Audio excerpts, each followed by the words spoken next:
प्रधानमंत्री नरेंद्र मोदी के ऑस्ट्रेलिया दौरे से जुड़ी हुई खबर भी आपको बता दें। देखिए, आज आखिरी दिन है प्रधानमंत्री के इस दौरे का और गार्ड ऑफ ऑनर इस बीच प्रधानमंत्री नरेंद्र मोदी को आज दिया गया। इसके अलावा ऑस्ट्रेलिया के प्रधानमंत्री के साथ पीएम मोदी ने बैठक भी की। उस बैठक की तस्वीर फिलहाल आपको हम दिखा रहे हैं। कई दूसरे कार्यक्रम भी अभी है जिसमें प्रधानमंत्री को शामिल होना है और फिर दोपहर 3:30 बजे सिडनी से भारत के लिए प्रधानमंत्री नरेंद्र मोदी रवाना हो जाएंगे। इन सब के बीच जो द्विपक्षीय वार्ता हुई उसकी तस्वीर आपको हम दिखा रहे हैं। प्रधानमंत्री नरेंद्र मोदी की मुलाकात या ऑस्ट्रेलिया के प्रधानमंत्री के साथ। Economic cooperation agreement later this year. Prime Minister Modi and I are pleased to have just witnessed the exchange of the Australia-India Migration and Mobility Partnership Agreement. This arrangement will promote the exchange of students, graduates, researchers and business people, expand our people-to-people ties and enhance cooperation in preventing people smuggling. Renewable energy was once again a focus and an important topic in our discussions, and I'm pleased that we have just witnessed the signing of the terms of reference of the Australia-India Green Hydrogen Task Force.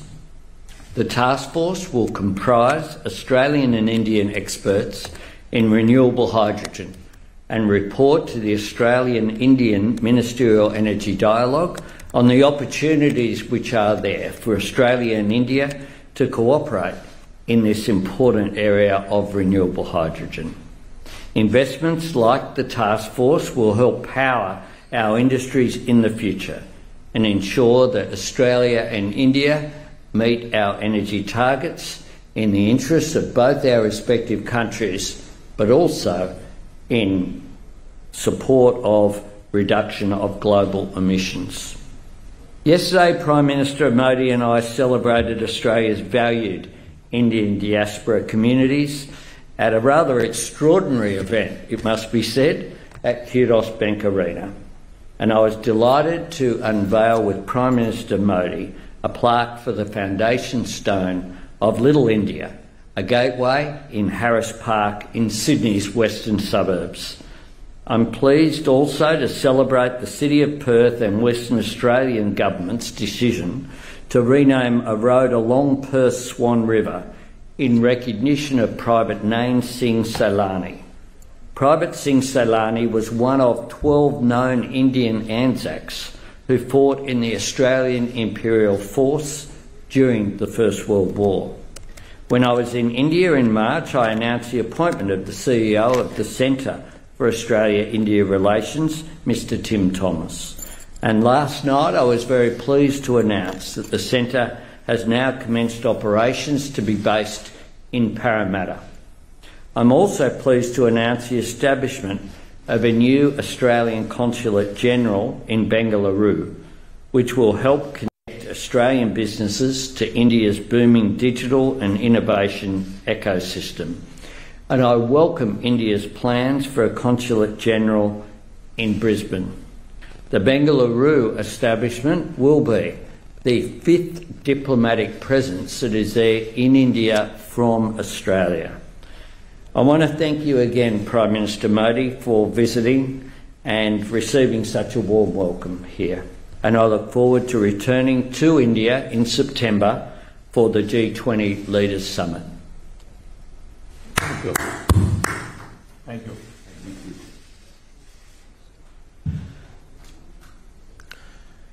Prime Minister Albanese, delegates from both countries, friends from media, नमस्कार। Australia की मेरी इस यात्रा में मुझे और मेरे delegation को दिए गए आदर सत्कार और सम्मान के लिए मैं ऑस्ट्रेलिया के लोगों का और प्रधानमंत्री अल्बनीसी का हृदय से धन्यवाद करता हूं। Prime Minister Albanese, delegates from both countries, friends from media, namaskar. I thank the Australian Prime Minister Albanese and the people of Australia from the bottom of my heart for a warm reception and respect extended to me and my delegation. मेरे मित्र PM Albanese का हृदय से धन्यवाद करता हूं। Prime Minister Albanese, delegates from both countries, friends from media, T20 mode में आ गए हैं। I'm visiting Australia within 2 months of the visit of my friend, Prime Minister Albanese, to India. This is our 6th meeting in the past 1 year. This reflects a depth in our comprehensive relations, convergence in our views, and the maturity of our ties. In the language of cricket, our ties have entered the T20 mode.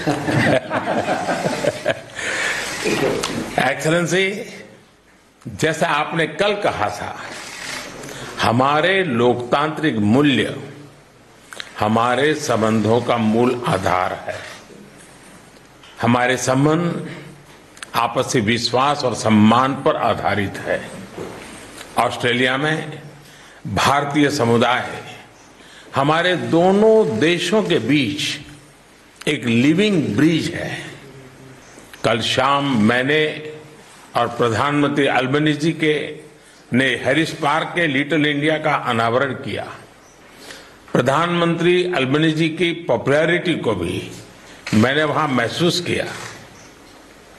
Excellency, as you said yesterday, our democratic values are the foundation of our ties. Our relations are based on mutual trust and respect. The Indian community in Australia is a living bridge between our countries. Last evening, at the Indian community event, Prime Minister Albanese and I unveiled Little India of Harris Park. I could also sense the popularity of Prime Minister in the event. Friends, आज प्रधानमंत्री Albanese से वार्ता में हमने अगले दशक में अपनी कॉम्प्रिहेंसिव स्ट्रेटेजिक पार्टनरशिप को नई ऊंचाइयों पर ले जाने पर बात की। नए क्षेत्रों में आपसी सहयोग की संभावनाओं पर विस्तार में चर्चा की। पिछले साल भारत ऑस्ट्रेलिया एकता लागू हुआ। आज हमने caeca comprehensive economic cooperation agreement पर फोकस करने का निर्णय किया। इससे हमारे व्यापार और आर्थिक सहयोग को और मजबूती तथा नए आयाम मिलेंगे। Friends, in my meeting with Prime Minister Albanese today, we talked about taking Australia-India comprehensive strategic partnership to greater heights in the next decade. We had detailed discussions on scope for cooperation in new areas. Last year, the India-Australia Economic Cooperation and Trade Agreement came into effect. Today, we have decided to focus on Comprehensive Economic Cooperation Agreement. This will further strengthen our economic partnership and open up new avenues for cooperation.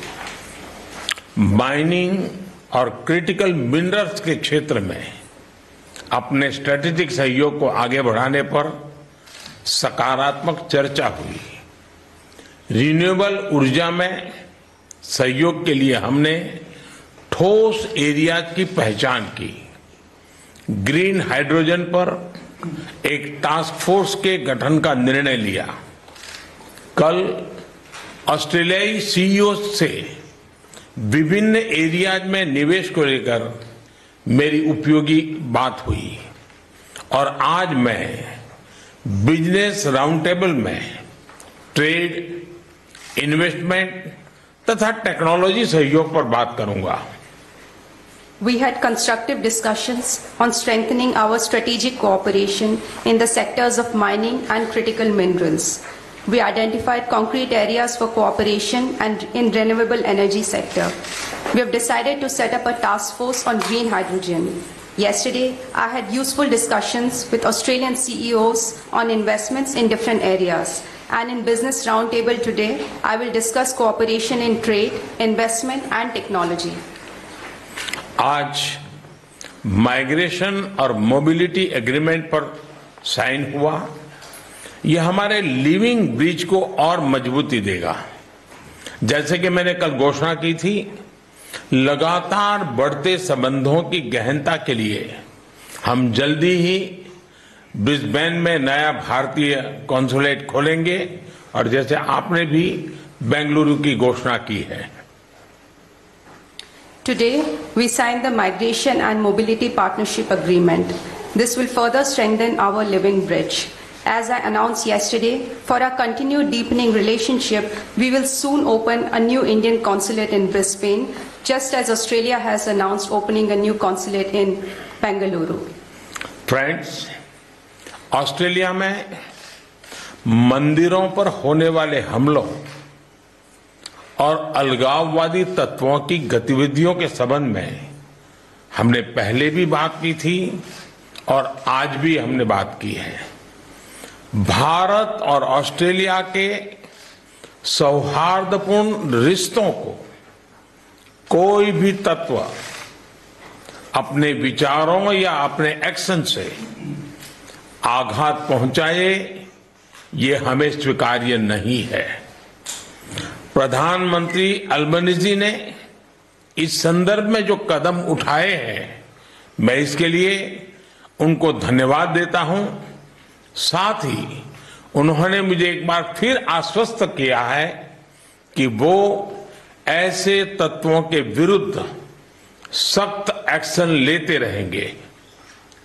Friends, Prime Minister Albanese and I have in the past discussed the issue of attack on temples in Australia and activities of separatist elements.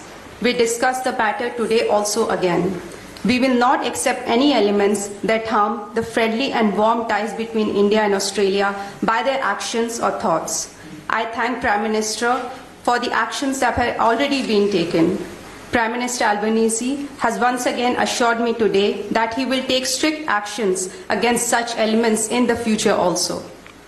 Friends, Bharat Australia संबंधों का परिप्रेक्ष्य केवल हमारे दो देशों तक सीमित नहीं है। यह क्षेत्रीय स्थिरता, शांति और विश्व कल्याण से भी जुड़ा है। कुछ दिन पहले प्रधानमंत्री अल्बनीज़ के साथ हिरोशिमा में क्वाड समिट में हमने इंडो पैसिफिक पर भी चर्चा की। Friends, the scope of India-Australia ties is not limited to merely our two countries. It is also linked to regional stability, peace and global welfare. A few days ago, in Quad Summit in Hiroshima with Prime Minister, we discussed Indo-Pacific issues. Bharat Australia सहयोग global south की प्रगति में भी लाभकारी हो सकते हैं। वसुधैव कुटुंबकम की भारतीय परंपरा, जो पूरी दुनिया को एक परिवार के रूप में देखती है, भारत की G20 प्रेसिडेंसी का मूल मंत्र है। G20 में हमारे इनिशिएटिव्स पर ऑस्ट्रेलिया के समर्थन के लिए मैं प्रधानमंत्री अल्बनीज़ी का हृदय से धन्यवाद देता हूं। India-Australia cooperation can be beneficial for the growth of Global South also. The Indian tradition of Vasudhaiv Kutumbakam that views the entire world as one family is the central theme of India's G20 presidency. I thank Prime Minister Albanese from the bottom of my heart for Australia's cooperation for our G20 initiatives. Friends, इस साल भारत में होने वाले cricket world cup के लिए मैं प्रधानमंत्री Albanese और सभी ऑस्ट्रेलियाई क्रिकेट फैंस को भारत आने के लिए आमंत्रित करता हूं। उस समय आपको क्रिकेट के साथ साथ दिवाली की चमक और धूमधाम भी देखने को मिलेगी। Friends, I invite Prime Minister Albanese and all Australian cricket fans to India for the Cricket World Cup this year. At that time, you will also get to see the grand celebrations of Diwali in India. Excellency, इस साल सितंबर में G20 summit के लिए आपका फिर से भारत में स्वागत करने के लिए मैं बहुत ही उत्साहित हूं। एक बार फिर आपका बहुत बहुत धन्यवाद। Excellency, I am excited to welcome you again in India for the G20 summit in September this year. Once again, thank you very much. Thank you. Thank you. Thank you. Thank you. तो प्रधानमंत्री नरेंद्र मोदी को आपने सुना, बीते एक साल में जो लगातार ताबड़तोड़ ऑस्ट्रेलिया में दौरे हुए हैं, ऑस्ट्रेलिया के प्रधानमंत्री के साथ जो मुलाकात हुई है उसे लेकर प्रधानमंत्री ने कहा कि ऑस्ट्रेलिया के साथ ये जो रिश्तों का दौर है ये दरअसल T20 के मोड में जा चुका है। आखिर में ऑस्ट्रेलिया के प्रधानमंत्री को धन्यवाद भी दिया प्रधानमंत्री नरेंद्र मोदी ने। इसके अलावा वर्ल्ड कप जो भारत में होने वाला है उसके लिए ऑस्ट्रेलिया के लोगों को आमंत्रित भी किया। जो MOU साइन हुए हैं दोनों देशों के बीच में, कैसे भविष्य में उससे भारत और ऑस्ट्रेलिया दोनों का फायदा होने वाला है, उन बातों को भी प्रधानमंत्री नरेंद्र मोदी ने यहां पर समझाया। तो ये सीधी तस्वीरें ऑस्ट्रेलिया से हम आपको दिखा रहे थे, जहां पर प्रधानमंत्री नरेंद्र मोदी और ऑस्ट्रेलिया के PM दोनों ही ये बात बताते हुए दिखाई दिए कि किस तरह से अलग अलग क्षेत्रों में MOU साइन हुए हैं दोनों देशों के बीच में, और इससे दोनों देशों को ही आने वाले वक्त में फायदा मिलने वाला है। तो ये बड़ी खबर इस वक्त की आपको हम बता रहे हैं, और प्रधानमंत्री नरेंद्र मोदी को भी आपने सुना कि किस तरह से वहां जो सम्मान उनका हुआ उससे वो अभिभूत दिखाई दिए। ऑस्ट्रेलिया के PM का उन्होंने धन्यवाद दिया, वहां के लोगों का उन्होंने धन्यवाद दिया, और किस तरह से अलग अलग क्षेत्रों में अब MOU साइन हुए हैं दोनों देशों के बीच में, जिससे भविष्य में न सिर्फ भारत तरक्की करेगा बल्कि ऑस्ट्रेलिया को भी इसका फायदा होगा। इन तमाम बातों को समझाया प्रधानमंत्री नरेंद्र मोदी ने। नए क्षेत्र में जो साझेदारी हुई है ऑस्ट्रेलिया के साथ, उसके बारे में प्रधानमंत्री नरेंद्र मोदी ने यहां विस्तार से बात की। तो ये सीधी तस्वीरें ऑस्ट्रेलिया से हम आपको दिखा रहे हैं, जिस तरह से लगातार अब बातचीत का दौर जारी है ऑस्ट्रेलिया के साथ। 6 बार उन्होंने बताया कि कैसे एक साल के अंदर 6 बार बातचीत हुई है, उसको लेकर के PM ने कहा कि ये जो नया दौर है भारत ऑस्ट्रेलिया का, ये T20 मोड में चला गया है, क्योंकि इतनी त्वरित तरीके से न सिर्फ MOU साइन हो रहे हैं बल्कि दोनों देशों के बीच में बातचीत हो रही है। ये बड़ी खबर और तस्वीरें, क्योंकि MOU साइन होने के बाद अब ये आप देखिए फाइल्स की जो अदला बदली हो रही है वो तस्वीर भी, और इसके पहले ये जो द्विपक्षीय चर्चा हुई थी दोनों देशों के बीच में वो तस्वीर भी आपको हम दिखा रहे हैं।